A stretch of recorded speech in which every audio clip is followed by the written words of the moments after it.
Hello guys and welcome. In this video I will show you how to change your text tone or typing tone. So without wasting any time, let's get started. The first thing we need to do is simply go to the settings app. Here, once you come to the settings app, you need to scroll all the way down until you see sound and haptics. Simply tap on it. Once you tap on sound and haptics, here you can see all of these options, and the second option is text tone. Simply tap on it.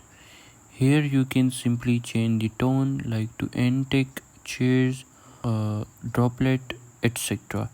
So for now I will choose default one, which is not, but if you want to change it, you can simply do it from here. So that's it for this video. Make sure to like and subscribe for more. Until next time, see you soon in another video.